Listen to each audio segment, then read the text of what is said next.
பெரியவா சரணம். பெரியவா வானொலியின் மாலை நிகழ்ச்சிகள் ஆரம்பமாகின்றன.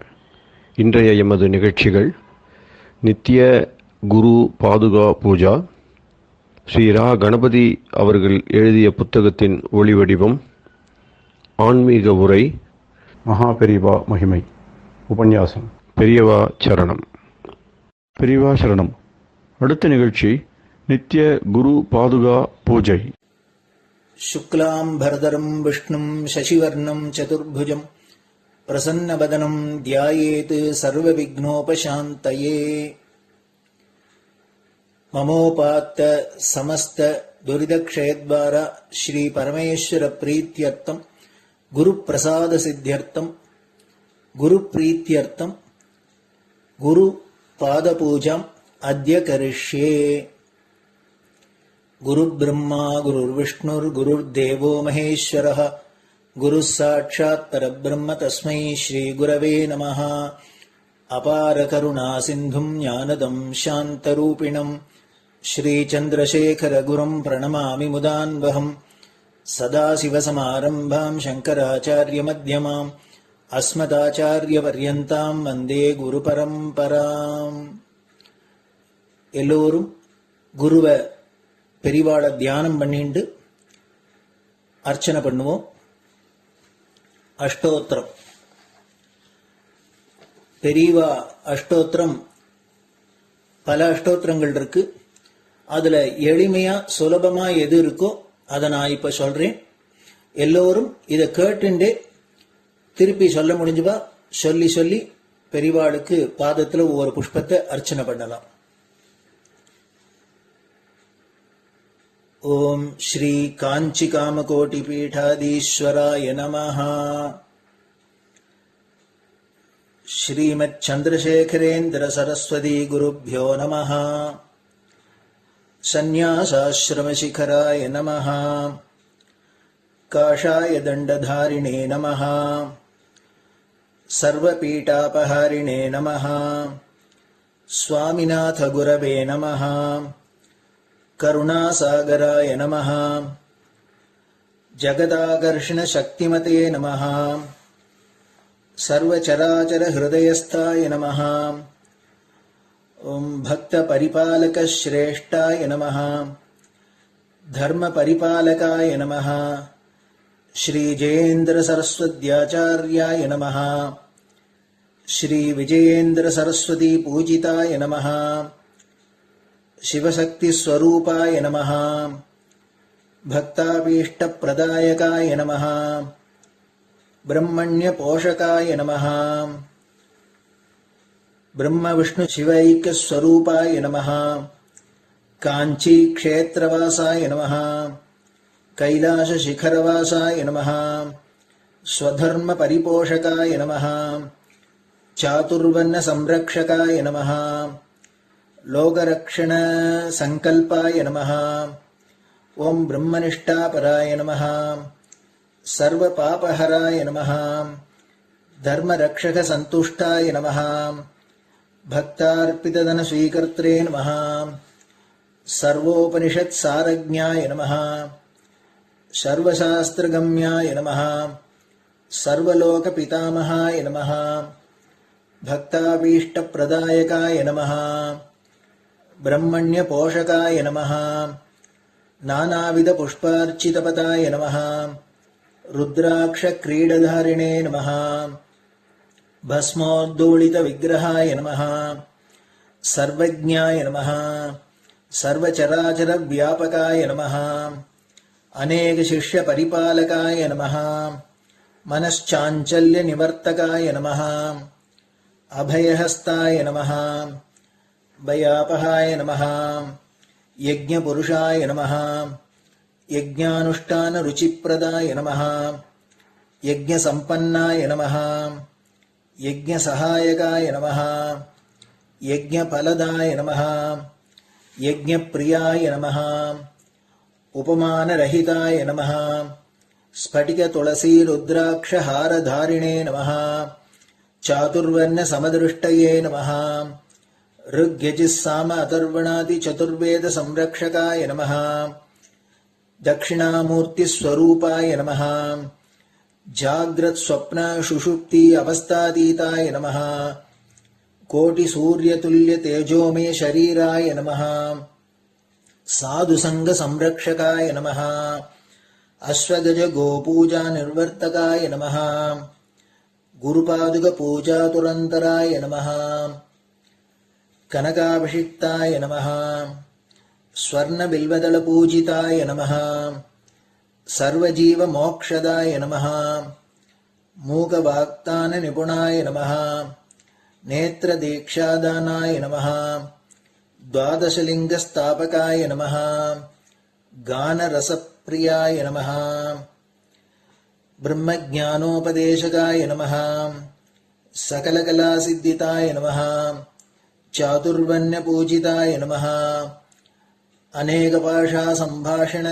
कोविताय नमः अष्टसिद्धिप्रदायकाय नमः ओम श्री शारदामठसुस्थिताय नमः नित्यान्नदानसुप्रीताय नमः प्रार्थनामात्रसुलभाय नमः पादयात्राप्रियाय नमः नानाविधमतपण्डिताय नमः श्रुतिस्मृतिपुराणज्ञाय नमः देवयक्षकिन्नरकिंपुरुषपूज्याय नमः श्रवणानन्दकरकीर्तये नमः दर्शनानन्दाय नमः अद्वैतानन्दभरिताय नमः अव्याजकरुणामूर्तये नमः शैव वैष्णवादिमान्याय नमः श्रीशङ्कराचार्याय नमः दण्डकमण्डलोहस्ताय नमः वीणामृदङ्गसकलवाद्यनाथस्वरूपाय नमः रामकथारसिकाय नमः वेदवेदाङ्ग आगमादिसकलकलासतस्प्रवर्तकाय नमः हृदयगुहाशयाय नमः शतरुद्रीयवर्णितस्वरूपाय नमः केदारेश्वरनाथाय नमः अविद्यानाशकाय नमः निष्कामकर्मोपदेशकाय नमः लघुभक्तिमार्गोपदेशकाय नमः लिङ्गस्वरूपाय नमः सालग्रामसूक्ष्मस्वरूपाय नमः कालड्यां शङ्करकीर्तिस्तम्भनिर्माणकर्त्रे नमः जितेन्द्रियाय नमः शरणागतवत्सलाय नमः श्रीशैलशिखरवासाय नमः डमरुकनादविनोदाय नमः वृषभारूढाय नमः दुर्मदनाशकाय नमः आभिचारिकदोषहर्त्रे नमः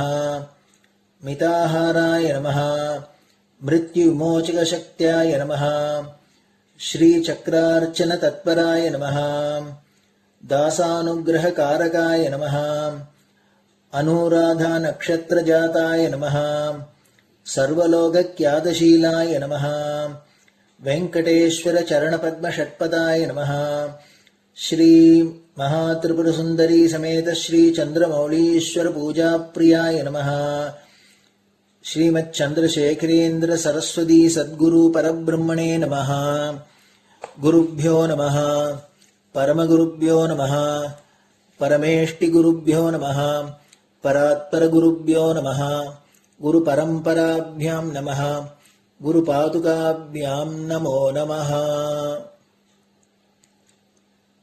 அடுத்தது ஊதுபத்தி இருந்தா அதை காமிச்சு தூபம், நெய் தீபம் இருந்தா காமிச்சு அதை நெய் தீபம் தீபம் காமிச்சுட்டு நைவேத்தியம் வெத்தலைப்பாக்கு பழம் இதுலேருந்து ஆரம்பிச்சு அவளுக்கு எது சௌரியமோ அதுபடி நைவேத்தியம் பண்ணலாம். அதுக்கு அடுத்தது கற்பூர ஹாரத்தி பண்ணி எல்லோரும் பிரதட்சிண நமஸ்காரம் பண்ணி பெரியவாள்கிட்ட பிரார்த்தனை பண்ணிண்டு எல்லோரும் க்ஷேமமா இருக்கணும், லோகம் பரம மங்களமா சௌக்கியமா இருக்கணும், எல்லோரும் வியாதி வெக்க இல்லாத ஆயுராரோக்கிய ஐஸ்வர்யத்தோட சாந்தம் அமைதியோட ஞான வைராக்கியத்தோட எல்லோரும் நல்லவர்களாயிருந்து நன்மையை அடையணும்னு பிரார்த்தனை பண்ணி இந்த பூஜையை தினம் செய்யலாம். குரு பிரம்மா குருர் விஷ்ணுர் குருர் தேவோ மகேஸ்வரः குரு சாட்சாத் பரபிரம்ம தஸ்மை ஸ்ரீ குரவே நமஹ. அபார கருணா சிந்தும் ஞானதம் சாந்தரூபிணம் ஸ்ரீ சந்திரசேகர குரும் பிரணமாமி முதான்வகம். சதாசிவசமாரம்பாம் சங்கராச்சாரிய மத்யமாம் அஸ்மதாச்சாரிய பர்யந்தாம் வந்தே குரு பரம்பராம். குரு பாத பூஜை நிறைவடைஞ்சது. பெரியவா சரணம். பெரியவா சரணம். பெரியவா வானொலியில் நேயர்கள் அடுத்து கேட்க இருப்பது ஸ்ரீ ரா கணபதி அவர்கள் எழுதிய புத்தகத்தின் ஒளி வடிவம். அளிப்பவர் ஸ்ரீமதி உமா சங்கர் அவர்கள். தேனினும் இனிய சொல்லான் தீச்சுடர் மேனி கொண்டான் ஊனுயிர்க்கு உயிரதான ஒன்றினைக் கலந்து நின்றான் ஏனினிக் கவலை நெஞ்சே இன்றுனக் அருள் செய்தான் இஞ்ஞானவான் காமகோட்டி நாதனை நம்புவோமே. ஜெய ஜெய சங்கர, ஹரஹர சங்கர. மகாபெரிவாளின் உபன்யாசங்களை ரா கணபதி அண்ணா தெய்வத்தின் குரல் என்ற பெயரில் 7 பாகங்களாக தொகுத்து அளித்ததின் 6ஆம் பாகத்தின் அடுத்த பகுதி சௌந்தர்யலகரி ஜனக ஜனனியின் அடுத்த பாகம். இதை உத்தேசித்துத்தான் ஆனந்த பைரவிகள் தங்கள் நாட்டியத்தின் மூலமே மறுசிருஷ்டியை உண்டு பண்ணுகிறார்கள். ஜீவர்கள் கர்மாவை போக்கிக் கொண்டு மோட்சம் போக வாய்ப்பு தர வேண்டும் என்றே பண்ணுவதால் தான் தயையா என்று போட்டார். லோகத்தை உண்டு பண்ணும் தம்பதியானதால் ஜனக ஜனனி, நம் எல்லோருக்கும் அவர்கள் தந்தையும் தாயும் ஆவார்கள் என்று உறவு சொல்லி நம்மை அவர்களோடு அன்பில் கட்டி போடுகிறார். உபாபியாம் ஏதாபியாம் உதய விதிம் உத்திஷ்ய தயையா சனாதாபியாம் ஜஜ்னே ஜனக ஜனனி மஜ்ஜகத்திதம். ஏதாபியாம் உபாபியாம், இப்படிப்பட்ட தாண்டவ லாஸ்யங்களை செய்பவர்களான உங்கள் 2 பேராலும் உதய விதிம் உத்திஷ்ய, உலகை மறுபடி உதயம் செய்யும் முறையை உத்தேசித்து அந்த உத்தேசத்தை நீங்கள் காரியமாகவே பண்ணிவிட்டதால் என்பது தொக்கி நிற்கிறது. சாட்சாத் பரதேவத்தையும் பரமேஸ்வரனும் ஒரு உத்தேசம் பண்ணிவிட்டால் அது நிச்சயம் காரியத்தில் பலிதமாகிவிடும். காரியத்தில் அது நடந்தது என்று சொல்ல வேண்டியதே இல்லை. இதம் ஜகத், இந்த லோகமானது, அதாவது சமஸ்த பிராணிகளும் ஜனக ஜனனி தந்தையும் தாயும் உடையதாக ஜஜ்னே ஆகிறது. ஐயோ, சிருஷ்டியில் மாட்டிக்கொண்டோமே, மாயை இழுக்க ஆரம்பித்து விடுமே என்று பயப்படுகிற நம்மை பார்த்து ஆச்சாரியாள் பயப்படாதேயப்பா, அழாதேயப்பா என்று ஆறுதல் சொல்லி, சிருஷ்டியை மட்டும் ஏன் பார்க்கிறாய்? பார்த்தால் பயம்தான். யார் சிருஷ்டி செய்தது என்பதை நினைத்து பார். அப்பாவும் அம்மாவுமாக ஈஸ்வரனும் அம்பாளும் தான் இதை உண்டு பண்ணி இருக்கிறார்கள் என்பதை நினைத்து பார். தாய் தந்தை எங்கேயாவது கெடுதல் பண்ணுவார்களா? நம் நல்லதற்குத்தான் இதை செய்திருக்கிறார்கள். அவர்களை நினைத்தாயானால் கெட்டது நம்மை தொடாமல் ரட்சித்து நல்லதிலேயே சேர்ப்பார்கள். நீ நாதியற்று அனாதையாக கிடப்பதாக நினைத்தால்தான் உன்னை மாயை வந்து தாக்கும். உனக்கு பலமாக இருக்கிற பராசக்தியை பரமேஸ்வரனோடு சேர்த்து தாயும் தந்தையுமாக துணைக்கு இருக்கிறார்கள் என்று நினைத்து பார். மாயை ஓடி போய்விடும். நீ அநாதன் இல்லை. அந்த மாதா பிதாக்களை ரட்சகர்களாக கொண்ட சநாதன் காக்கும் தலைவரை உடையவன் நீ என்கிறார். குழந்தைகளான நமக்கு மாதா பிதா என்று 2 பேரும் இருப்பதாக சொன்னால்தான் நாம் சநாதர்கள் என்று தோன்றுகிறது. லோகத்தில் எப்படி இருக்கிறது? தகப்பனார் மட்டும் இருந்து அவர் என்ன சவரணையாக பார்த்து கொண்டாலும் தாயார் இல்லாவிட்டால் ஐயோ பாவம், தாயில்லா குழந்தை என்று அலாதியாக ஒரு பரிதாபம் உண்டாகத்தான் செய்கிறது. அதே மாதிரி அம்மா மட்டுமிருந்து எத்தனை வசதியாக பராமரித்தாலும் தகப்பனார் இல்லாத அனாதை குழந்தை என்ற பரிவு ஏற்படுகிறது. பராசக்தி என்றோ பரமேஸ்வரன் என்றோ ஏதோ ஒரு ரூபத்தில் பரபிரம்மம் லோகத்தை ரட்சிக்கிறது என்று சொன்னால் போதாதா? எதற்காக உமா மகேஸ்வரன், லக்ஷ்மி நாராயணன், ராதா கிருஷ்ணன், சீதா ராமன் என்று 2 பேரை சொல்ல வேண்டும் என்று கேட்பதற்கு இதுதான் பதில்.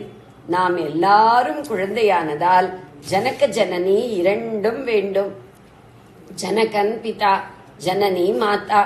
இவர்களில் ஒருத்தர் இல்லாவிட்டாலும் அனாதை மாதிரி தான் தோன்றும். 2 பேரும் இருந்தால்தான் சநாதர் என்று அழுத்தமாகப்படும்.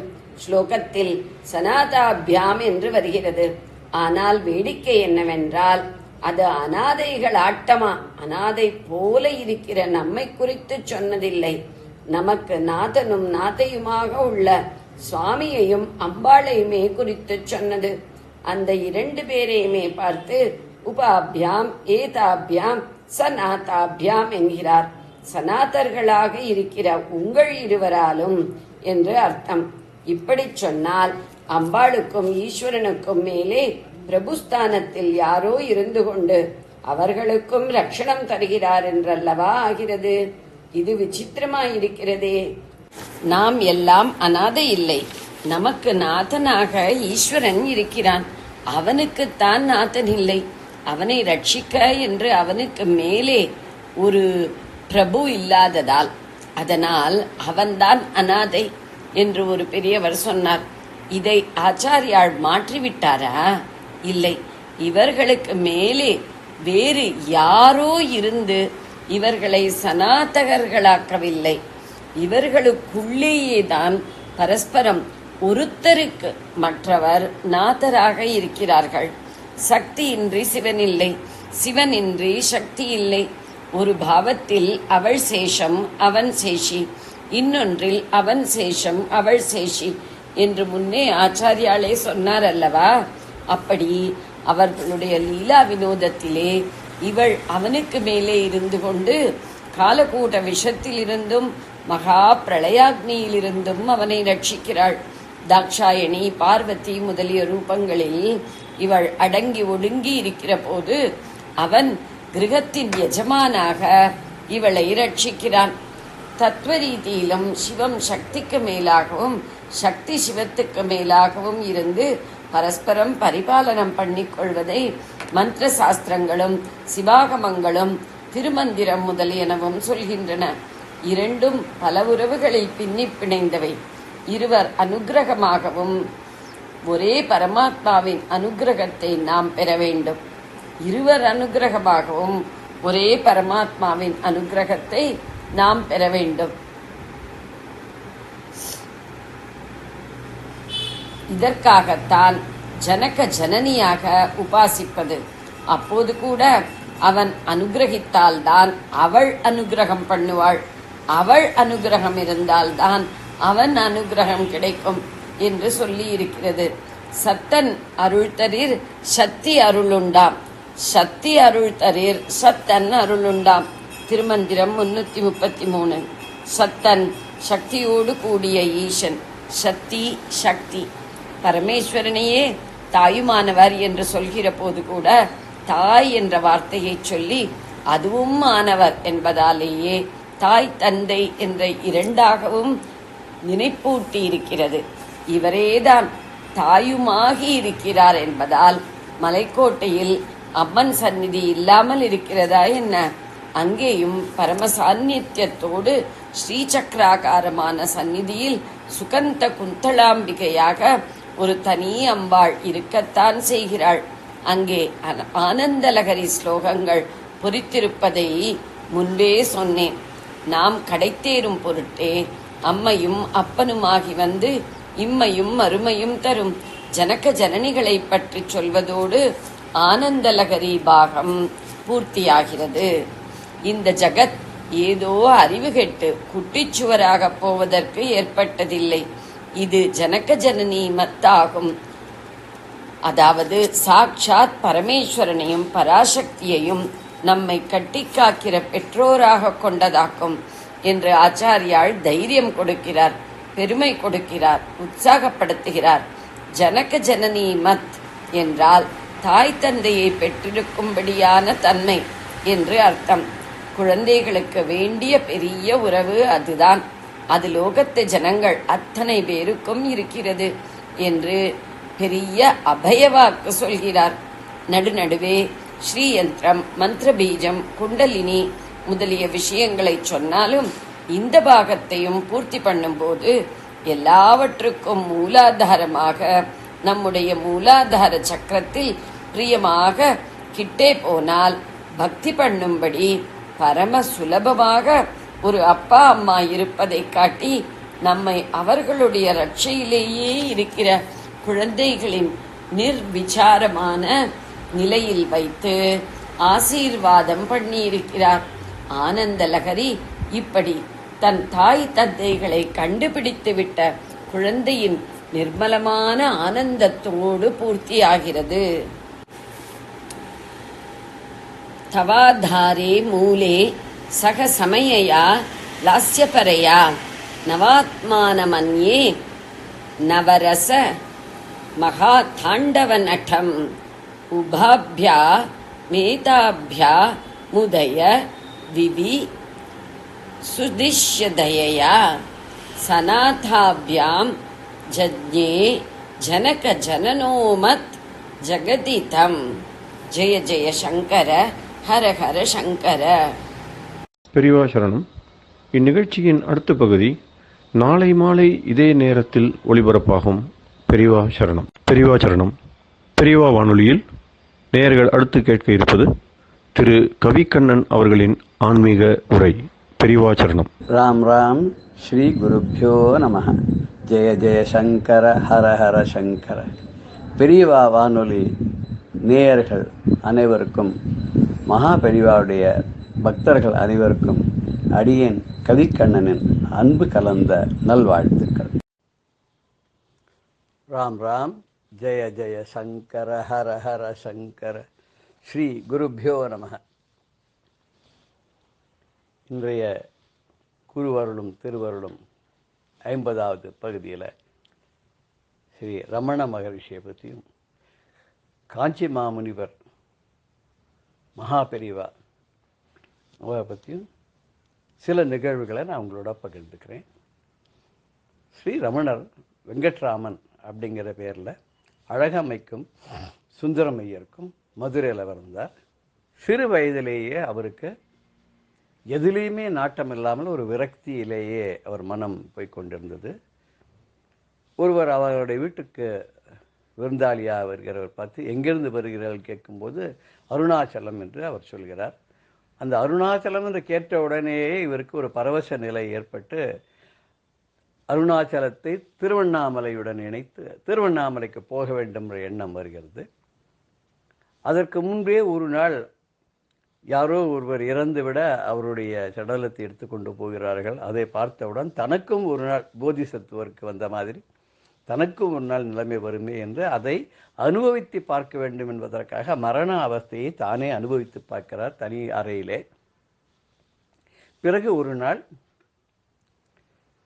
வீட்டை விட்டு சொல்லிக் கொள்ளாமல் இது எங்கோ செல்கிறது, தேட வேண்டாம் என்று எழுதி வைத்துவிட்டு வீட்டை விட்டு கிளம்பி விடுகிறார். 3 ரூபாய்க்கும் குறைவாக கையில் இருக்கிறது, எடுத்துக்கொண்டு கிளம்பி விடுகிறார். ரயில் ஏறி விழுப்புரம் வந்து அங்கிருந்து நடந்தே திருவண்ணாமலைக்கு போய் திருவண்ணாமலையில் எவ்வளவோ துன்பங்கள் கஷ்டங்கள் குகையெல்லாம் வாழ்ந்து யாரோ ஒருவன் இவருடைய தலை முடியெல்லாம் வடித்து சென்று விடுகிறான். கவலைப்படவில்லை. பிட்சை எடுத்து உண்கிறார். பிட்சை கொடுத்தால் சாப்பிடுவார், இல்லை என்றால் இல்லை. விருப்பாட்ச குகையிலே இருக்கிறார். சிறிது சிறிதாக பிராமண சாமியார் என்ற பேரிலே அவர் ஊர் மக்களால் மதிக்கப்படுகிறார். பிற்காலத்திலே அவரை தேடி பெரிய பெரியவர்களெல்லாம், பிரசித்தி பெற்றவர்களெல்லாம், ஆராய்ச்சியாளர்களெல்லாம் அவரை வந்து பார்க்கிறார்கள். பால் பிரண்டன் போன்றவர்களெல்லாம் அவருடைய அருமை பெருமையையும் மகிமையும் தெரிந்த சேஷாத்திரி சுவாமிகள் அவருக்கு பாதுகாப்பு அளிக்கிறார். அப்படியே கொஞ்சம் கொஞ்சமாக மலை அடிவாரத்துக்கு வருகிறார். அவரை தேடிக்கொண்டு அவருடைய தாயாரான அழகம்மை வந்து கெஞ்சி கூத்தாடி கூப்பிடுகிறார். வந்து விடப்பா, நீ எப்படி வேணாலும் இரு, பள்ளிக்கூடத்துக்கெல்லாம் போக வேண்டாம், நீ உன் இஷ்டப்படியே இரு, யாரும் உன்னுடைய வாழ்க்கையில் குறுக்கிட மாட்டோம்னு சொன்னால் கூட அவர் கேட்கல. மாட்டேன்னு சொல்லிட்டு அவர் அங்கேயே அருணாச்சலத்தில் இருந்தவர்.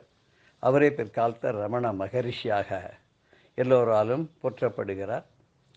ரமண மகரிஷி அவர் எந்த பெரிய உபதேசங்களெல்லாம் யாருக்கும் ஒன்றும் பண்ணி சிஷாளர்கள்லாம் ஏற்படுத்தி அதெல்லாம் ஒன்றும் பண்ணல. எந்த படாடமும் பண்ணல, ஆசிரமம் பண்ணல. இருக்கிற இடமே ஒரு ஆசிரமமாக இருந்தது. அவரை தேடி எல்லாரும் போனால் அவர் எந்த குருவையும் நாடி போல, எந்த சிஷியனையும் தேடி அடையலை. ஒரு சமயத்தில் அங்கே ஏதோ அவருக்கு அந்த ஆசிரமத்தில் ஒரு விழா ஒன்று நடக்கிறது. அந்த சமயத்தில் எல்லோருக்கும் அன்னதானமெல்லாம் செய்கிறார்கள். பூஜையெல்லாம் முடிந்து விட்டது. அந்த நிர்வாகம் பண்ணக்கூடியவர் எல்லா கூட்டத்தை பார்த்து சொல்கிறார், எல்லோரும் வெளியில் சென்று வரிசையில் அமர்ந்து கொள்ளுங்கள், பரதேசிகள் எல்லாம் வெளியில் சென்று அமர்ந்து கொள்ளுங்கள், இங்கு விஐபிக்கள்லாம் வந்திருக்கிறார்கள், அவர்களெல்லாம் உணவு அருந்திய பிறகு உங்களுக்கும் தரப்படும் என்று அப்படி சொல்லிவிட்டு விஐபிகள் எல்லாம் அமர்த்தி விட்டு மகரிஷி எங்கே இருக்கிறான்னு தேடி பார்த்தால் காணும். வெளியில் சென்று பார்த்தால் அந்த பரதேசிகள் கூட்டத்தில் தனியாக கடைசியாக நின்று கொண்டிருக்கிறாராம். போய் கேட்டதற்கு சொன்னாரா, நானும் பரதேசி தானே, அதனால்தான் நானும் அவர்களோடு அவர்களாக நின்று கொண்டிருக்கிறேன், நீர் சொன்னது எனக்கும் தானே பொருத்தம் என்று சொன்னாராம்.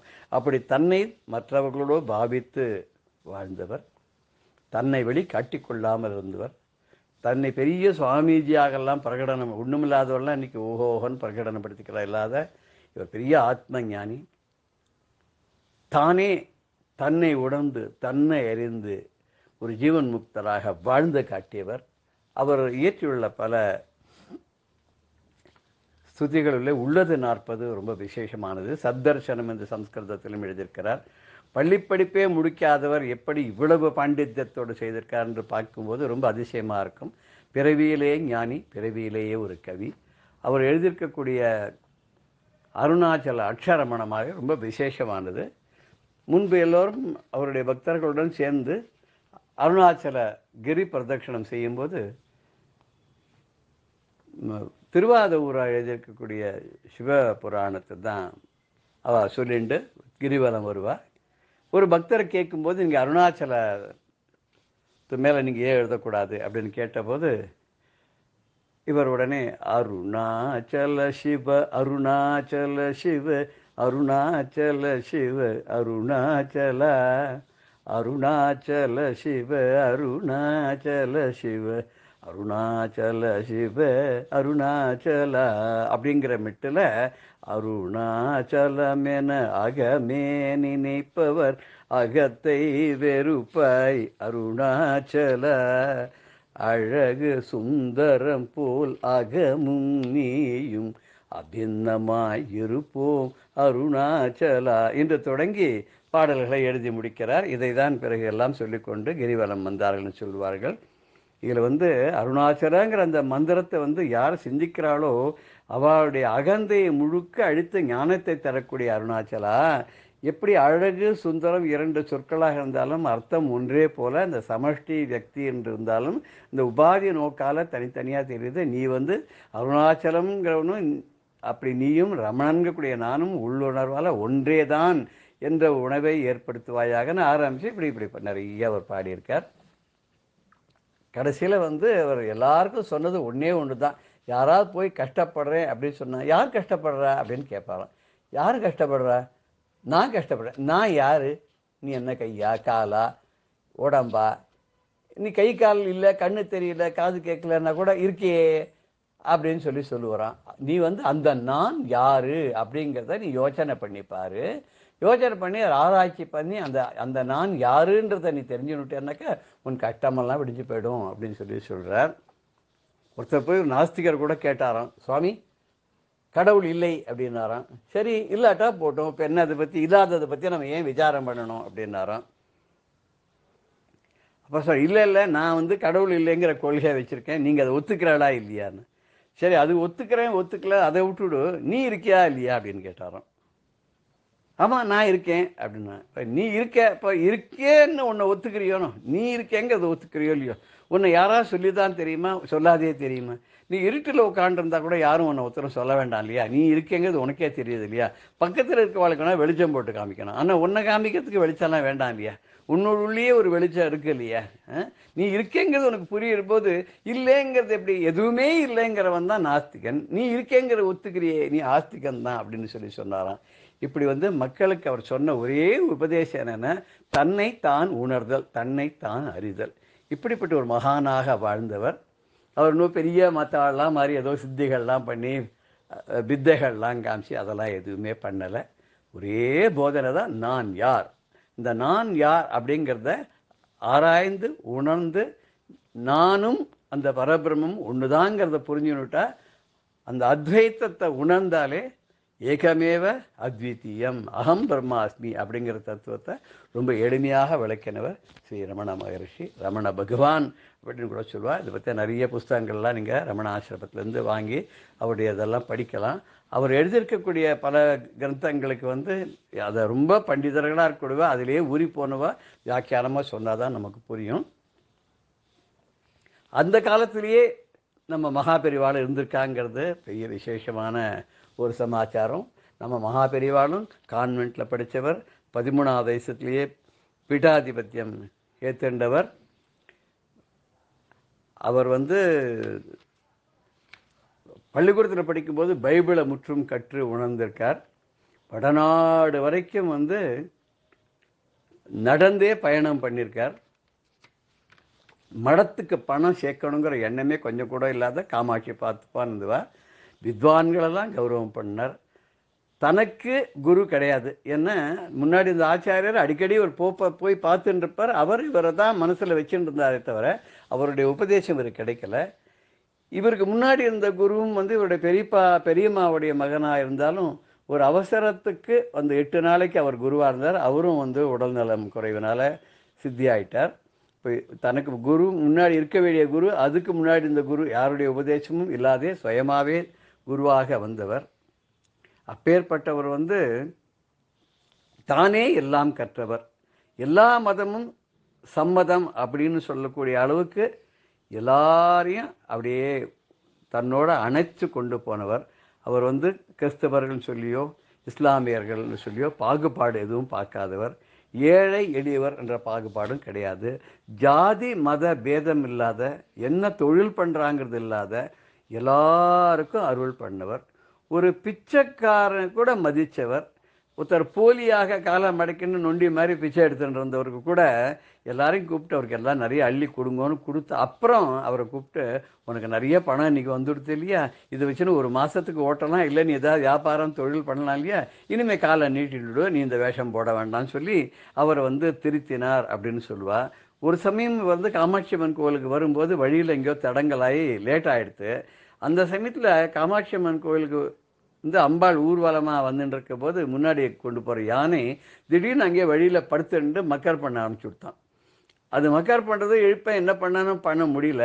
ஆனால் பெரியவா அங்கேருந்து கோயிலுக்கு வந்தப்புறம் அவர் கிட்ட தடவி கொடுத்தோன்னு எழுந்து கொடுத்தான். அது என்னன்னாக்கா, பெரியவா வராத நான் மாத்திரம் இப்படி கோயிலுக்குள்ள நுழைவேன், பெரியவா வரத்துக்கு லேட் ஆகுதுன்னு சொல்லி அது பண்ண மாதிரி இருந்தது அப்படின்னு சொல்லுவாள். பல அற்புதங்கள் மகாபெரிவா பண்ணியிருக்கா.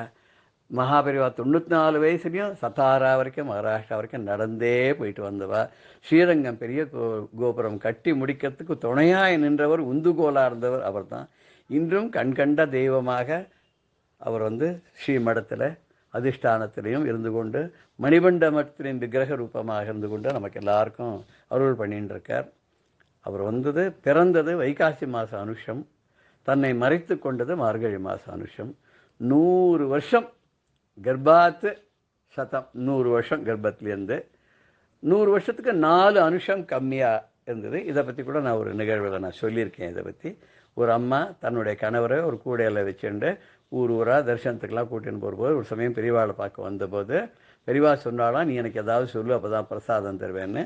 அவள் சொன்னாலாம், நீ 100 வயசு இருப்பேன், 100 வருஷத்துக்கு 4 அனுஷம் கம்மியாக இருப்பேன் அப்படின்னு சொன்னாலாம். அது மாதிரியே பெரியவா 100 வயசு மே மாதத்தில் முடியும், ஜனவரி மாதத்துலேயே அவர் தன்னை மறைத்து கொண்டு சூக்ஷ்ம சரீரத்துக்கு கூட இன்றைக்கும் நமக்கு அருள் பண்ணிட்டு இருக்கார். அப்பேற்பட்ட மகாபெரிவாளுடைய பாதங்களிலே இந்த தொடரை சமர்ப்பித்து இது எல்லோரும் கேட்டு அனுபவித்து உங்கள் எல்லோருடைய அன்புக்கும் ஆசைக்கும் நான் பாத்திரமாடையானாக செய்வதற்கு மகாபெரிவாளுடைய ஆசையையும் அனுகிரகத்தையும் வேண்டி இத்தொடரை இத்துடன் நான் நிறைவு செய்கிறேன். உங்கள் அனைவருக்கும் இதை கேட்டு ரசித்த அன்பர்கள் அனைவருக்கும் என்னுடைய வணக்கத்தையும் நன்றியையும் தெரிவித்துக் கொள்கிறேன். ஜெய ஜெய சங்கர ஹர ஹர சங்கர. ஸ்ரீ குருப்பியோ நமஹ. வாழ்க வளமுடன், வாழ்க நலமுடன், வாழ்க இவ்வையகம். ஜெய ஜெய சங்கர ஹர ஹர சங்கர. மங்களானி பவந்து, சர்வே ஜனாக சுகினோ பவந்து, லோகா சமஸ்தா சுகினோ பவந்து. ராம் ராம். பெரியவா சரணம். இந்நிகழ்ச்சியின் அடுத்த பகுதி நாளை மாலை இதே நேரத்தில் ஒளிபரப்பாகும். பெரியவா சரணம். பெரியவா சரணம். அடுத்த நிகழ்ச்சி மகா பெரியவா மகிமை உபன்யாசம். வழங்குபவர் பிரம்மஸ்ரீ கணேச சர்மா அவர்கள். அபார கருணா சிந்தும் ஞானதம் சாந்தரூபிணம் ஸ்ரீ சந்திரசேகரகுரும் பிரணமாமி முதான்வகம். 1963 வருஷம் டிசம்பர் மாதம் 12ஆம் தேதி கும்பகோணம் டவுன் ஹை ஸ்கூலில் ஜஸ்டிஸ் கமாலுதீன் அப்படிங்கிற சப்ஜெக்டோட முயற்சியினால் டாக்டர் லக்ஷ்மிகாந்த சர்மா அப்படிங்கிற உத்தமரோட உழைப்பினால வேத பாஷ்ய காலேஜ் பெரியவா திருக்கரங்களால் ஆரம்பிச்சு வைக்கப்பட்டது. பெரிய சனாதன மதத்து ஹிஸ்டரியில ஒரு பெரிய முக்கியமான நாள் அப்படின்னு சொல்லணும். பெரியவா ரொம்ப சந்தோஷப்பட்டா. அன்னைக்கு அந்த இனாகிரேஷன் ஃபங்க்ஷன்ல கிட்டத்தட்ட 2 மணி நேரம் இதை பத்தி பெரியவா பேசியிருக்கா. எல்லாம் பேசிட்டு அப்பதான் லக்ஷ்மிகாந்த சர்மாட்ட சொன்னா, அந்த ஜட்ஜு அவர் யாரு, என்ன மதம், என்னங்கிறத முதல்ல இன்ட்ரடியூஸ் பண்ணி வை அப்படின்னா. லக்ஷ்மிகாந்த சர்மாவுக்கு தான் தர்ம சங்கடமா இருந்தது, எப்படி சொல்றதுன்னு. ஆனா பெரியவாளே தானே அனௌன்ஸ் பண்ணினா. எதுக்காக பண்ணினா அப்படின்னு, ஒரு சனாதன மதத்துக்கு முக்கியமான வேதத்தை, இந்த வேத பாஷ்யத்தை அந்த காலேஜ் ஆரம்பிக்கிறதுக்கு மூல காரணமா இருந்தவர் யாருன்னு, ஒரு இஸ்லாமியரான கமாலுதீன்கிற ஜஸ்டிஸ்.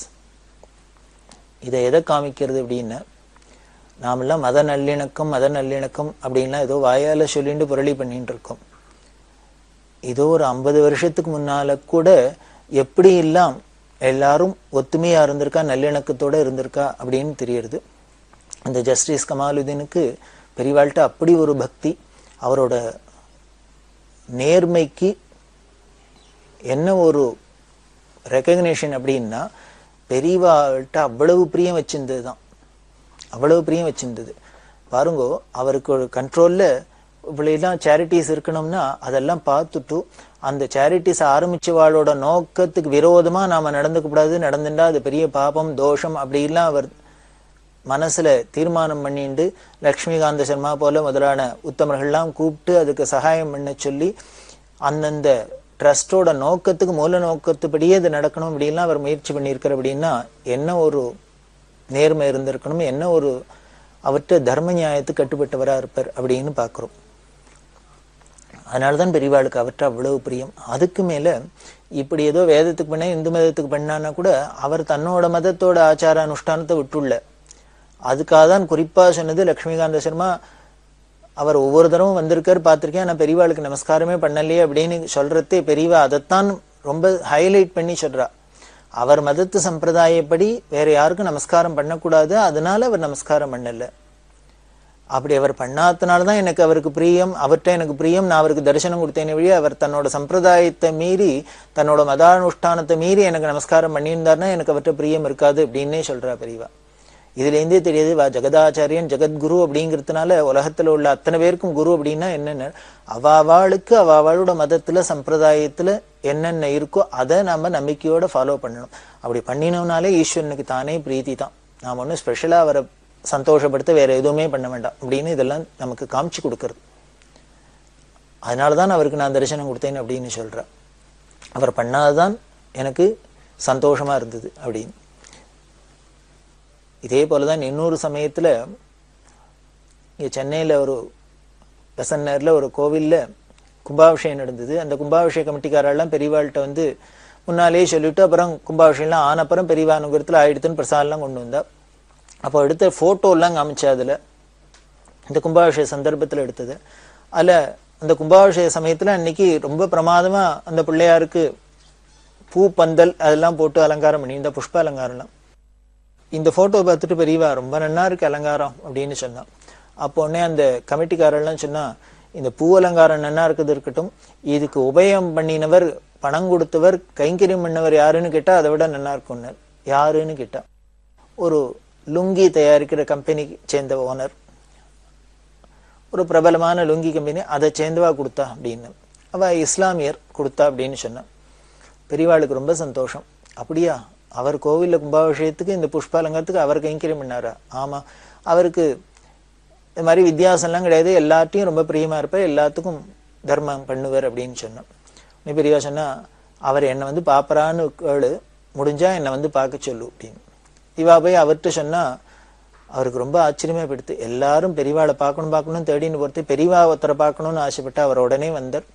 வந்தா அவர்கிட்ட பெரியவா பேசியிருந்தா, நீ தான் இந்த மாதிரி புஷ்ப கைங்கரியம் பண்ணேன்னு சொன்னா, உனக்கு எந்த வித்தியாசமும் இல்லாத எல்லாருக்கும் எல்லாம் கைங்கரியம் பண்ற, அதனால உன்னை பார்க்கணும், உன்னோட அந்த பரந்த நோக்கத்தை பார்த்து உன்னை ஆளை பார்க்கணும்னு ஆசைப்பட்டேன், அதனால தான் வரச்சனேன் அப்படின்னு சொல்லி அனுகிரகம் பண்ணிட்டு உடனே கேட்டா, அதெல்லாம் இருக்கட்டும், நீ எல்லாருக்கும் எல்லாம் பண்ற, முதல்ல உனக்கு உன் மதத்து மேல அதுல உள்ள ஆச்சார அனுஷ்டானங்களே நம்பிக்கை இருக்கா, அதெல்லாம் கடைபிடிக்கிறியா அப்படின்னு கேட்டான்.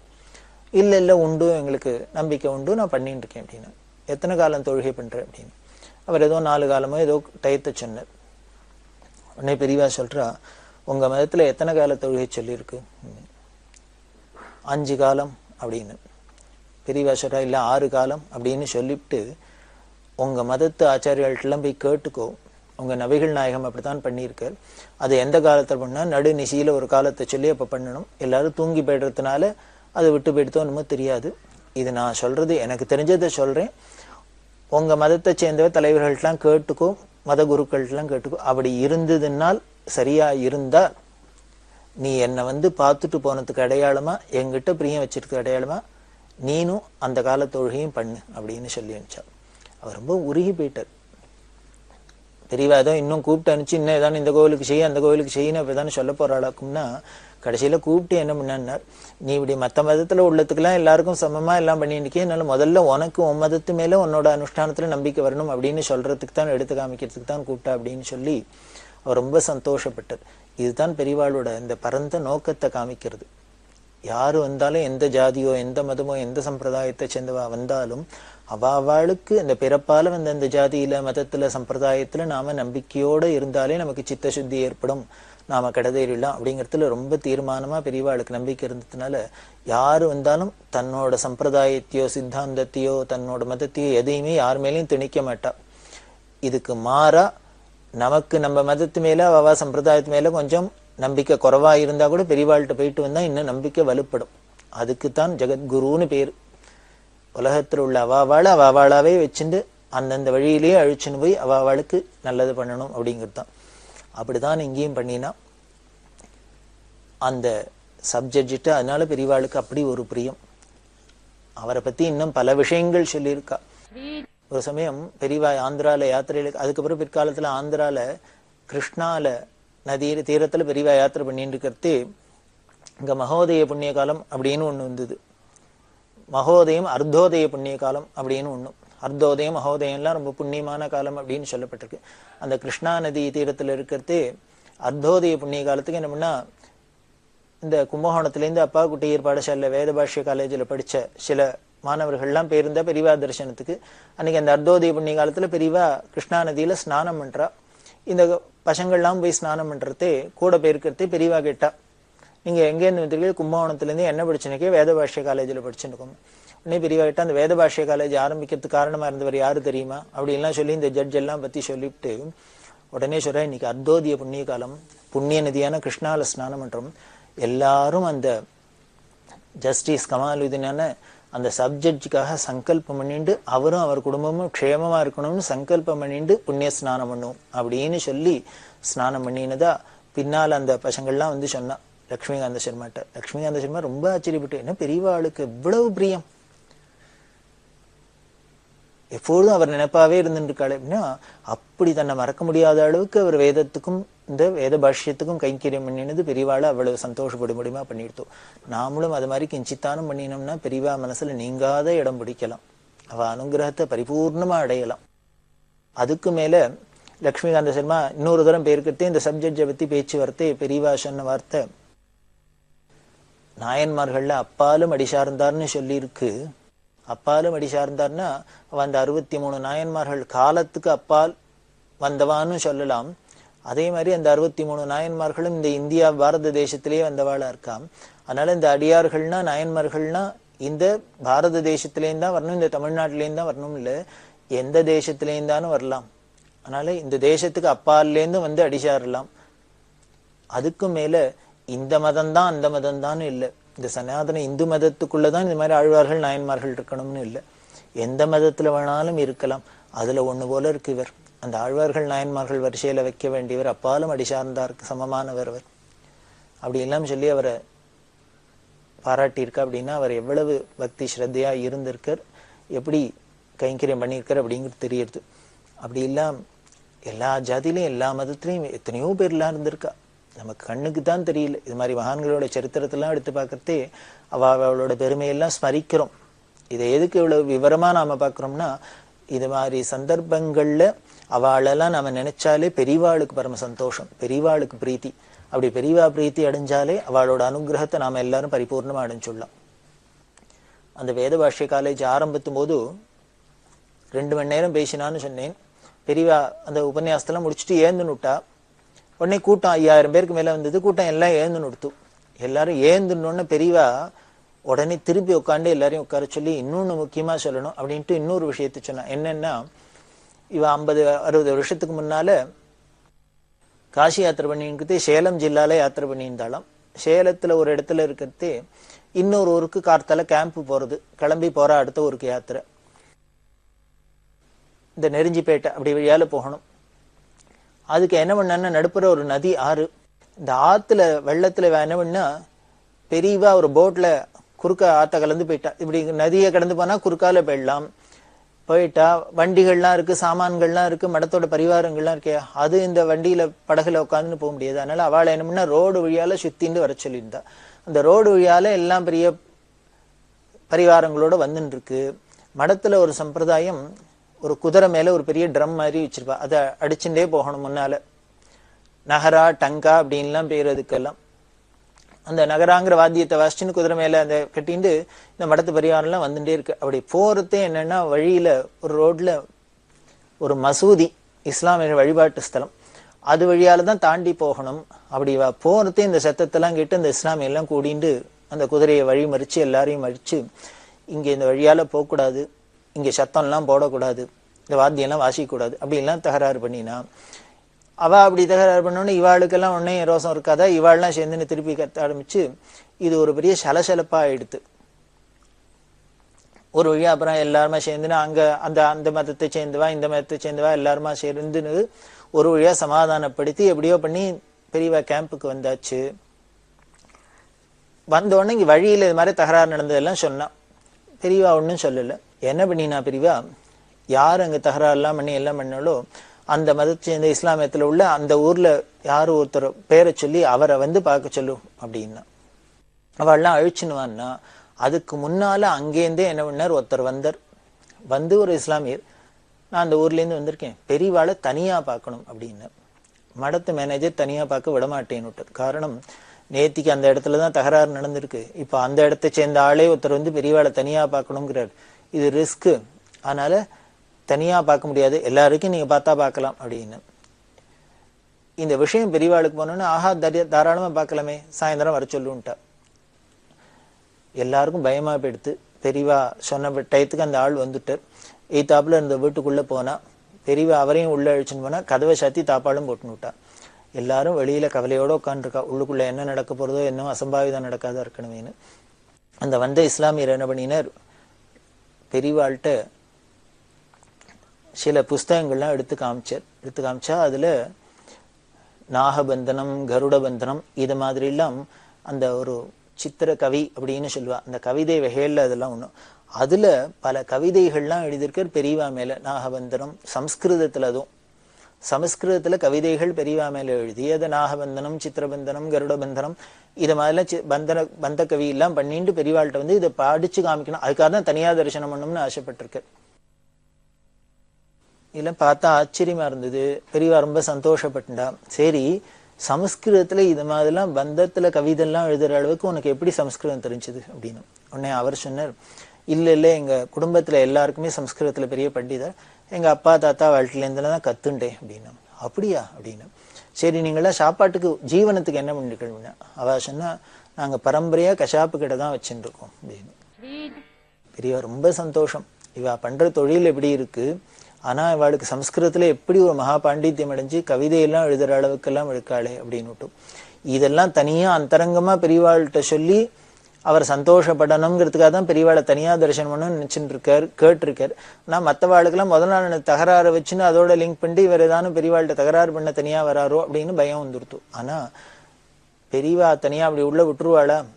அவரோட அந்தரங்க என்னன்னு பெரியவாளுக்கு தெரியாதா? அதனால தான் தனியாக கூப்பிட்டு தரிசனம் கொடுத்து எல்லாம் பண்ணினா. இந்த கதையை இந்த வேத பாஷ்ய காலேஜ் ஆரம்பிக்கிறதே பெரியவா சொல்லிவிட்டு, இந்த வேத பாஷ்ய காலேஜ் ஆரம்பிக்கிறதுக்கும் காரணமாக இருக்கிறவர் ஒரு இஸ்லாமியராக இருக்கார். நான் 50 வருஷத்துக்கு முன்னால் சேலம் ஜில்லாவில் யாத்திரை பண்ணுறது என் மேலே இப்படி கவிதையெல்லாம் பாடினவரும் சம்ஸ்கிருதத்தில் ஒரு இஸ்லாமியராக இருக்கார். இதுலேருந்துலாம் தெரியறது எந்த மதத்தில் வேணா, எந்த ஜாதியில் வேணா, எந்த குலத்தில் வேணா மகான்கள்லாம் இருக்கலாம், நல்லவாள்லாம் இருக்கலாம், உத்தமர்கள்லாம் இருக்கலாம்னு தெரியறது அப்படின்னு சொல்லி அந்த நிகழ்ச்சியை பெரியவா பூர்த்தி பண்ணினா. இதை உங்களுக்கு சொல்லணும்னு நினச்சினேன், அதனால தான் திருப்பி வந்து சொல்கிறேன் அப்படின்னு சொல்லிட்டு போனேன். அப்படின்னா இது மாதிரி ஒரு மனுஷாலாம், இது மாதிரி பக்தர்கள்லாம், இது மாதிரி நிகழ்ச்சிகள்லாம் பெரியவா மனசுல எப்படி நீங்காத ஒரு இடம் பிடிச்சிருக்கு அப்படிங்கிறது தான் ஆச்சரியமா இருக்கு. அப்படி எல்லாம் முடிச்சுட்டு கும்பகோணத்துல இந்த காலேஜ் இனாகிரேஷன்லாம் முடிச்சுட்ட பெரியவா அந்த வருஷம் டிசம்பர் மாதம் ஆருத்ரா தரிசனத்துக்காக சிதம்பரத்துக்கு வந்தா. சிதம்பரத்தில் ஆருத்ரா தரிசனம்ங்கிறது மார்கழி மாதத்தில் திருவாதிரையில் வருது. ரொம்ப எவ்வளவு பெரிய விசேஷமான புண்ணிய காலம், அவசியம் எல்லாரும் தரிசனம் பண்ண வேண்டிய காலம் அப்படிங்கிறது எல்லாருக்கும் தெரியும். அந்த ஆருத்ரா தரிசனம் 1963 வருஷம் பெரியவா சிதம்பரத்தில் போய் தரிசனம் பண்ணா. தரிசனாத் பிரசதஸ்ன்னு அந்த தூக்கிய திருவடியை, நடராஜா திருவடியை பார்த்தாலே மோட்சம். நாம் ஒன்றும் மோட்சத்துக்கு வேற ஒரு காரியம் பண்ண வேண்டாம். சிதம்பரத்தில் போய் நடராஜாவோட திருவடியை தரிசனம் பண்ணினோம்னா போறோம். இதை தரிசனம் பண்ணினா போறாது, எப்பொழுதும் அதை மனசுல நினைச்சுட்டு இருக்கணும். அந்த ஒரு தரம் கண்ணால பார்த்தத எப்பொழுதும் மனசுல நினைச்சுட்டே இருக்கணும். எது வரைக்கும் மரண காலத்திலேயும் அந்த தூக்கிய திருவடி கண்ணு முன்னால வந்து நிற்கணும், நினைச்சுக்கணும். நினைச்சுட்டோம்னா நமக்கு மோட்சம். அந்த ஆருத்ரா தரிசனத்தை பண்ணிட்டு அந்த வருஷம் மகர சங்கராந்திக்கு தை பொங்கலுக்காக காவேரி சமுத்திரத்தோட சங்கமிக்கிற காவேரி பூம்பட்டினம் அப்படின்னு சொல்லக்கூடிய பூம்புகாருக்கு வந்தா. அந்த வருஷம் 1964 வருஷம் ஜனவரி மாதம் 14ஆம் தேதி மகர சங்கராந்தி பொங்கல் அன்னைக்கு காவேரி பூம்பட்டினத்தில் சங்கமத்தில் ஸ்நானம் பண்ணி இந்த மகர சங்கராந்தியை பெரியவா கொண்டாடினா. அதுக்கப்புறம் சீர்காழி தாலுக்கால பல க்ஷேத்திரங்கள்லாம் தரிசனம் பண்ணிட்டு திரும்பி சிதம்பரத்துக்கு வந்துட்டு நெய்வேலிக்கு வந்தா. நெய்வேலிக்கெல்லாம் வந்து அங்கெல்லாம் யாத்திரையை முடிச்சுட்டு விருத்தாச்சலம், விருத்தாச்சலம்ங்கிறது பெரிய க்ஷேத்திரம், மணிமுத்தாறு அப்படிங்கிற இந்த கரையில இருக்கு. விருந்தகிரீஸ்வரர் அப்படின்னு அந்த விருத்தாச்சலத்தை முடிச்சு தரிசனம் பண்ணிட்டு பெரியவா பன்ருட்டிக்கு வந்தா. பன்ருட்டியில திருவதிகை அப்படின்னு பெரிய க்ஷேத்திரம், பக்கத்துல திருநாவலூர் அப்படின்னு சுந்தரமூர்த்தி சுவாமிகள் அவதார ஸ்தலம், அதெல்லாம் தரிசனம் பண்ணிட்டு. இதெல்லாம் ஏன் சொல்லப்படுறதுன்னா புதுப்பிரிவாளுக்கு இதெல்லாம் தரிசனம் பண்ணி வைக்கணும் அப்படிங்கிறதுனாலே இந்த இடத்துக்கெல்லாம் வந்தா. அந்த திருநாவலூர் அதெல்லாம் முடிச்சுட்டு திரு அதிகைங்கிறது தான் அப்பர் சுவாமிகளை ஆட்கொண்ட இடம், அதெல்லாம் முடிச்சுட்டு காஞ்சிபுரத்துக்கு வந்தா. 1964 வருஷம் பிப்ரவரி மாதம் 27ஆம் தேதி காஞ்சிபுரத்துல புதுசா பூஜா மண்டபம் கட்டியிருந்தா. இப்போ போனேன்னா காஞ்சிபுரத்துல சந்திரமௌலீஸ்வர பூஜை நடக்கிறது, பெரிய கருங்கல் மண்டபம் இருக்கு. அந்த கருங்கல் மண்டபத்தை பெரிவா கட்டி முதல்ல பூஜை ஆரம்பிச்சது அந்த 1964 வருஷம் பிப்ரவரி மாதம் 27ஆம் தேதி. முழுக்க கருங்கல்லால கட்டினது. அதுக்கு முன்னால பிராச்சீனமா பக்கத்துல ஆதிசங்கர சன்னதி இருக்கு, அங்கதான் பூஜா மண்டபம்லாம் இருந்திருக்கு. ஆச்சாரிய பழைய பூர்வாச்சாரியாள் காலத்திலாம் அது ரொம்ப சின்னதா இருந்தது. அப்புறம் விஸ்தாரமா வேணுங்கிறதுனால பெரியவா இப்படி கட்டினது. அதுக்கு மேல பெரியவாளுக்கு அந்த வருஷம் 70 வயசு பூர்த்தியானதுனால இன்னைக்கு பார்த்தேன்னா காஞ்சி காமகோடி பீடத்துல பெரிய 3 அடுக்கு பெரிய கோபுரம் இருக்கு. அந்த 70 அடி உயர கோபுரம். அதை அந்த 1964 வருஷம் பெரியவாளோட 70 வயசு பூர்த்தியை உத்தேசிச்சு 70 அடியில அந்த பெரிய கோபுரம் கட்டப்பட்டது. அதுக்கப்புறம் பெரியவாளுக்கு 71 வயசு பூர்த்தியில பீமரத சாந்தி மகாருத்ரமா நடந்தது. பக்கத்துல கீழம்பிங்கிற ஸ்தலம் இருக்கு, சின்ன கிராமம். அந்த கீழம்பியில காஞ்சி காமகோடி பீடத்தோட 60வது ஆச்சாரியால் சித்தியான சமாதி இருக்கு. அதெல்லாம் தரிசனம் பண்ணிட்டு 1964 வருஷம் வியாச பூஜையை பெரியவா காஞ்சிபுரத்துல பண்ணினா. அப்போ வேதாகம சில்ப சதஸ் நடந்தது, 3வது வேத ஆகம சில்ப சதஸ். 1962, 63, 64 எல்லா வருஷமும் அந்த வருஷம் சாத்துர்மாசியத்தின் போது ஆகம சில்ப சதஸ் நடந்தது. அதெல்லாம் முடிச்சுண்டு அந்த வருஷமே 64 வருஷம் மே மாசம் 31ஆம் தேதி இன்னொன்று முக்கியமா நடந்தது. பெரியவாளோட ஆணையினால, பெரியவாளோட முயற்சினால கன்னியாகுமரியில கோயிலுக்கு பின்பக்கம் கடலை பார்த்து பெரிய மண்டபத்துல ஆதிசங்கர பிரதிஷ்டை பண்ணியிருந்தா. அதெல்லாம் அப்ப நடந்தது.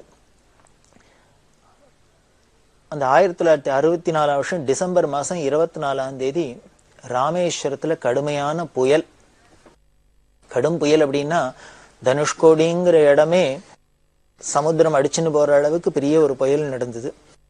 அந்த புயலுக்கு பெரியவா எப்படி அநாத ரட்சகன் ஆபத் பாந்தவனா எல்லாருக்கும் அனுகிரகம் பண்ணி காப்பாத்திருக்கா அப்படின்னா ரொம்ப சுவாரஸ்யமான விஷயம். இந்த 1964 வருஷம் டிசம்பர் மாசம் 24ஆம் தேதி புயல் வரப்போறது, ராமேஸ்வரத்துக்கு பெரிய பாதிப்பு வரப்போறது, வெள்ளச்சேதம் ஏற்பட போறது. ஆனால் பெரியவா என்ன பண்ணினா 61ஆம் வருஷம் 62ஆம் வருஷம் இளையாத்தங்குடியிலேருந்து ஆரம்பிச்சு தஞ்சாவூர் ஜில்லாலாம் யாத்திரை பண்ணிட்டு தானே காஞ்சிபுரத்துக்கு வந்தா. அப்படி வர வழியெல்லாம் என்ன பண்ணினான்னா இந்த 62, 63, 64 இந்த 3 வருஷத்துல எந்த ஊருக்கு போனாலும், எங்க பட்டண பிரவேசம் நடந்தாலும், யாரை பார்த்தாலும் அவளுக்கு நிலம் இருக்கான்னு கேட்பா. சொந்தமா நிலம் இருந்ததுன்னா அவள்கிட்ட பெரியவா அப்படின்னு உத்தரவு, மடத்துக்கு ஒரு மூட்டை நெல் அனுப்பு அப்படின்னு. உடனே எல்லாரும் பெரியவா வாயை திறந்து கேட்டா கேட்பானே, உடனே நெல் அனுப்பிச்சிடுவா. எதுக்கு இப்படி 3 வருஷமா 4 வருஷமா சேர்த்துட்டு இருக்கான்னா, எல்லா ஊர்ல மடத்துக்கும் என்ன அப்படின்னா அவாவா அந்தந்த ஊருக்காரா அந்தந்த ஊர்ல இருக்கிற சங்கர மடத்துக்கு அனுப்பிச்சிடுவா. அந்தந்த சங்கர மடத்துக்காரர்களுக்கு என்ன ஊத்துருன்னா அதை நேர ராமேஸ்வரத்துல உள்ள சங்கர மடத்துக்கு கொண்டு போய் சேர்த்துடணும் அப்படின்னு. இப்படி வந்துட்டே இருக்கு. ராமேஸ்வரத்துல விஸ்வநாதன் பார்த்துட்டார். அவருக்கு புரியவே இல்லை. இந்த சின்ன ஊரு, இந்த ஊர்ல இப்படி ஒவ்வொரு இடத்துல இருந்து மூட்டை மூட்டையா நெல் வருது. அவர் வாங்கி வாங்கி அடுக்கி வச்சிருந்தாரு. எதுக்குன்னு புரியல. பெரியவா என்ன சொல்லியிருந்தா உத்தரவு, இங்க இதெல்லாம் வந்துன்னா வாங்கி அடுக்கி வச்சுக்கணும். பத்திரமா வச்சிருந்தார். வச்சிருந்த ரூம் எல்லாம் ரொம்ப போயிடுத்து. அடுத்தது பக்கத்துல ஒரு இடம் வாடகைக்கு எடுத்து வச்சார். அங்கேயும் ரொம்ப போயிடுத்து. இப்படி நெல்லாம் வந்துருக்கு, வச்ச இடம்லாம் ரொம்பின்றிருக்க வழிய இதை என்ன உபயோகப்படுத்தணுமா, எதுக்கு என்னன்னு புரியல. மடத்து மேனேஜருக்கு அப்பப்போ லெட்டர் எழுதிருக்கார். இவரும் ஒன்றும் பதில் போடல. ஒரு நாளைக்கு கிளம்பி வந்தார் காஞ்சிபுரத்துக்கு. இந்த டிசம்பர் மாசத்துல வந்தோடனே என்ன பண்ணினர், மேனேஜர்கிட்ட கேட்டார் இந்த ராமேஸ்வரன் விஸ்வநாதன், மாமா மடத்துலேருந்து நெல்லா வந்துருக்கு, அங்க அடுக்கி வச்சுருக்கேன், வைக்கிறதுக்கு இடம் இல்லை, என்ன பண்ணணும் எதுக்குன்னு தெரியல, ஏன் இப்படி வந்திருக்குன்னு. எனக்கு தெரியாது, பெரியவாள்கிட்ட கேளுன்னு. பெரியவா கேட்டா ஒன்றும் பதில் சொல்லலை. நீ கிளம்பி போன்ட்டா. இவர் ராமேஸ்வரம் போயிட்டார். இவர் ராமேஸ்வரம் போனாரோ இல்லையோ உடனே இந்த புயல் வந்துடுத்து. கடுமையான புயல். எப்படின்னா அரசாங்கம் கூட போய் உதவி பண்ண முடியாத அளவுக்கு இருந்தது.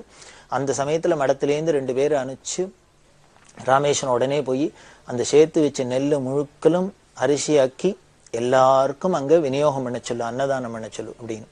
இது கிட்டத்தட்ட 1 மாசம் போல ராமேஸ்வரம் தீவுல ஒன்னும் கிடைக்கல. சாப்பிட்றதுக்கு ஒத்துருக்கும் ஒண்ணுமே இல்லாத போன சமயத்துல பெரியவா அப்படி 3 வருஷமா சேர்த்த அந்த நெல்லு தான் அரிசியாகி அத்தனை பேர் பசியும் ஆத்தித்து. அப்படின்னா இது எப்போவோ 64ஆம் வருஷம், இந்த 3 வருஷம் கழிச்சு புயல் வரப்போறது, எல்லாருக்கும் பட்னி இருக்க போறா, அதுக்கு சாப்பாடு போடணும் அப்படிங்கிறதுக்காக பசி ஆத்துறதுக்காக 3 வருஷத்துக்கு முன்னாலேருந்து பெரியவா நெல்லை கொண்டு வந்து போன இடத்துல நெல்லை கேட்டு கேட்டு ராமேஸ்வரத்துக்கு அனுப்ப சொல்லி அனுகிரகம் பண்ணியிருக்கா. அப்படின்னா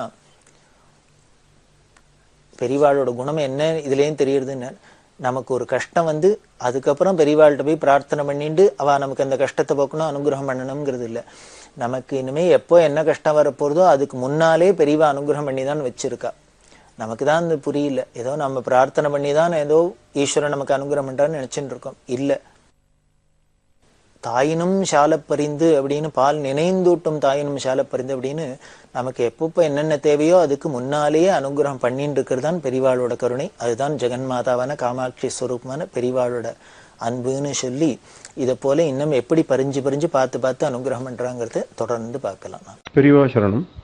இந்நிகழ்ச்சியின் அடுத்த பகுதி நாளை மாலை இதே நேரத்தில் ஒளிபரப்பாகும். பெரியவா சரணம். பெரியவா சரணம். அடுத்த நிகழ்ச்சி திருவாசக இன்னிசை. வழங்குபவர் ஸ்ரீ சத்குருநாத தேசிகர் அவர்கள். பெரியவா சரணம். திருச்சிற்றம்பலம். கைம்மாறு கொடுத்தல். இருகை யானையை ஒத்திருந்து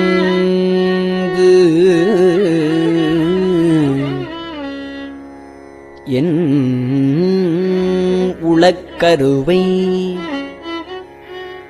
யான் கண்டிலேன்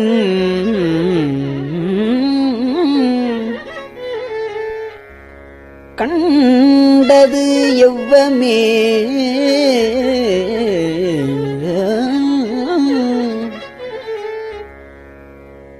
வருக என்று பணித்தனை வானுளோர்க்கு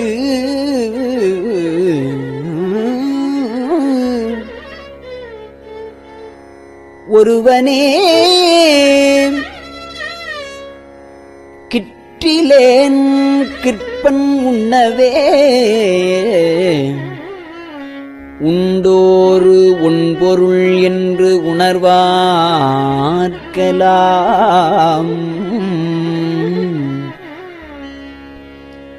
பெண்டிர் ஆண் அலி என்று அறி ஒன்கிலை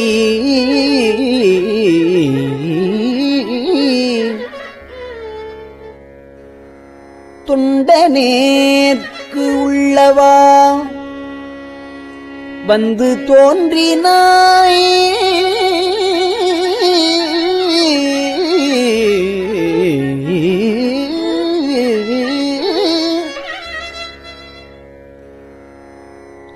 தொண்டனேற்கு உள்ளவா வந்து தோன்றினாய்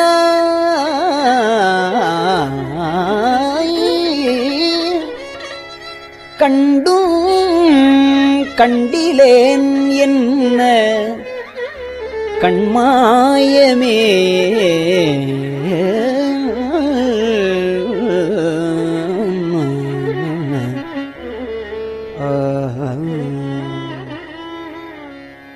மேலை வானவரும் அறியாததோ மேலை வானவரும் அறியாததோ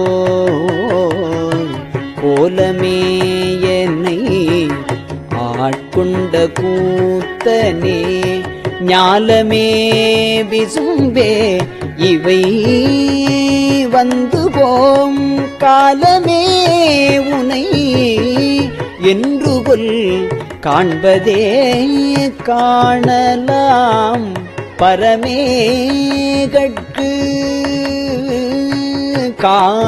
காணலாம் பரமேகட்கு காணலாம் பரமேகட்கு இறந்ததோர் வாணிலா பொருளே இங்கோர் பார்ப்பன பாணனேன் படிராக்கையை விட்டுனை பாணனேன் படிற்றாக்கையை விட்டுனை ஊணுமாறு அறியேன் புலன் போற்றியே போற்றி என்றும் புரண்டும் புகழ்ந்தும் நின்று ஆற்றல் மிக்க அன்பால் அழைக்கின்றேன் போற்றி என்றும் புரண்டும் புகழ்ந்தும் நின்று ஆற்றல் மிக்க அன்பால் அழைக்கின்றேன் ஏற்று வந்ததிர் தாமரை தாளூரும் கூற்றம் அன்னதோர் கொள்கையன் கொள்கையே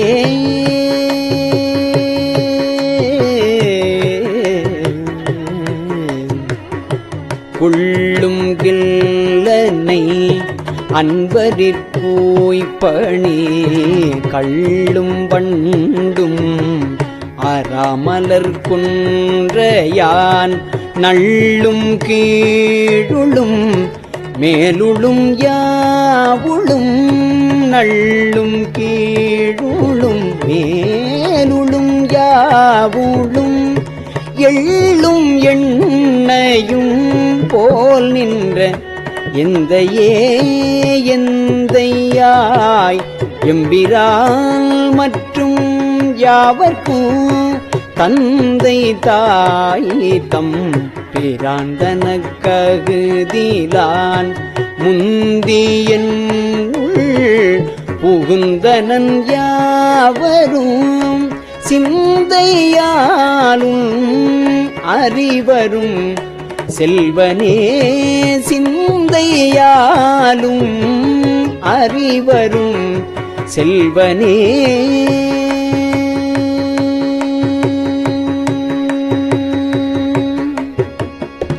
செல்வம் நல்குறவின்றி விண்ணோர் புழு செல்வம் நல்குறவின்றி விண்ணோர் புழு புல்வரம்பின்றி யார்க்கும் அரும்பொருள் எல்லையில் கழல் கண்டும் பிரிந்தனன் கல்வகை மனத்தேன் பட்ட கட்டமே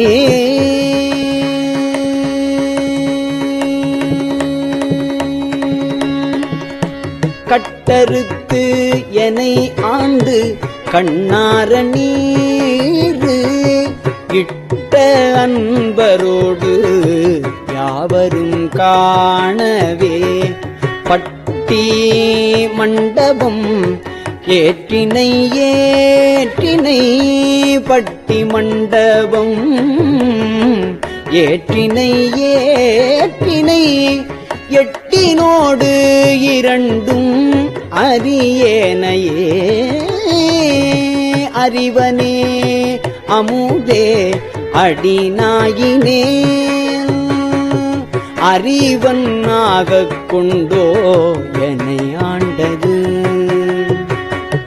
அறிவிலாமை என்றே கண்டது ஆண்ட நாள்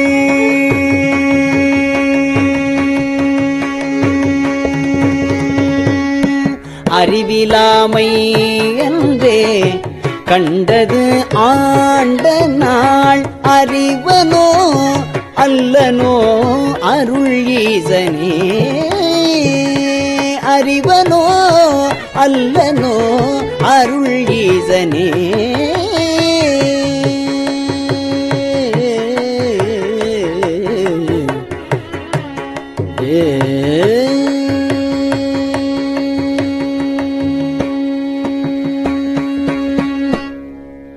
திருச்சிற்றம்பலம். பெரியவா சரணம். இந்நிகழ்ச்சியின் அடுத்த பகுதி நாளை மாலை இதே நேரத்தில் ஒளிபரப்பாகும். பெரியவா சரணம். பெரியவா சரணம். பெரியவா வானொலியின் இன்றைய நிகழ்ச்சிகளின் நிறைவாக திருப்பொன்னூசல் வழங்குபவர் சத்குருநாத தேசிகர் அவர்கள். பெரியவா சரணம். திருச்சிற்றம்பலம். திருப்பொன்னூசல். முன்னீரும் ஆதியும் இல்லான் முனிவர் குழாம்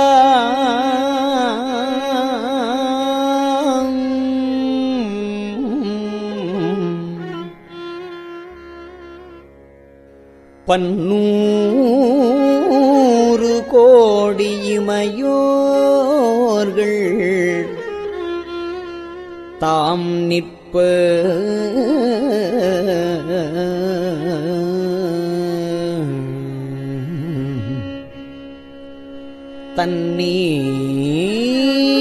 தண்ணீர் எனக் கருளி தன் கருணை வெள்ளத்து மன்னூர மன்னுமணி உத்தர கோசமங்கை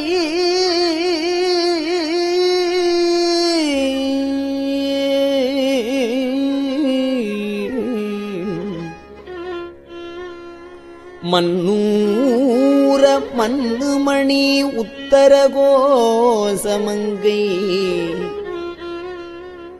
மின்னேறு மாடவியன் மாளிகை பாடி மாளிகை பாடி பொன்னேறு பூமுலையீர் பொன்னூசலாடாமோ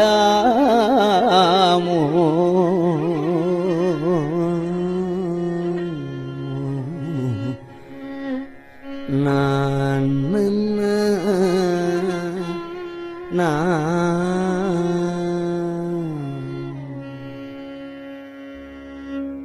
திருச்சிற்றம்பலம்.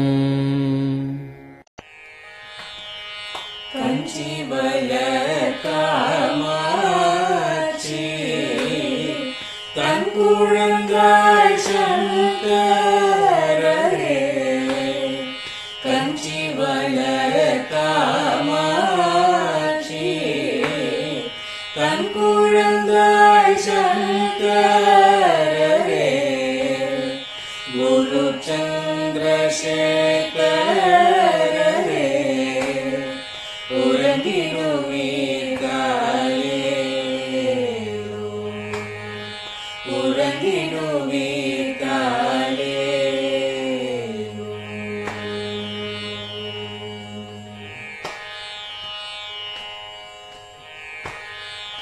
ஆதிகுரு சங்கரராய் அன்றொரு நாள் வந்தவரே 68 பீட்டபதி காலே ஏழுலகம் பூப்பவரே காப்பவரே கடப்பவரே எல்லோர்க்கும் அருள்பவரே உலகிடுவீத்தாயே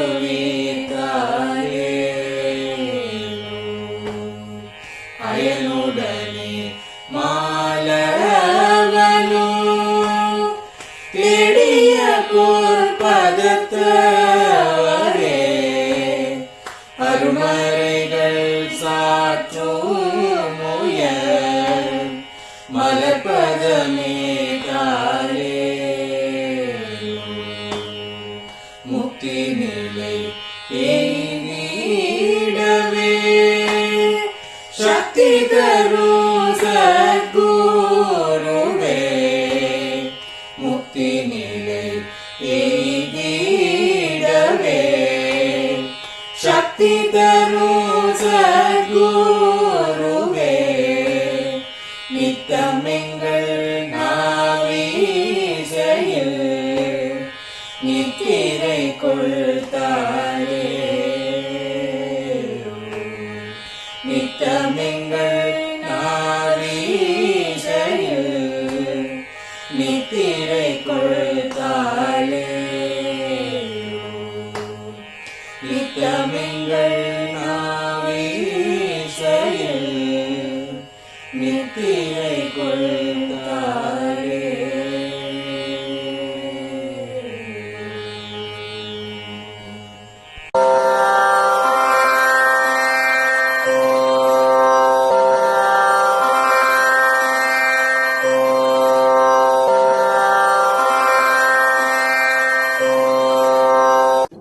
பெரியவாசரணம். பெரியவா வானொலியின் மாலை நிகழ்ச்சிகள் இத்துடன் நிறைவடைகின்றன. எமது அடுத்த ஒளிபரப்பு நாளை காலை இந்திய நேரப்படி 6 மணிக்கு துவங்கும். பெரியவாசரணம்.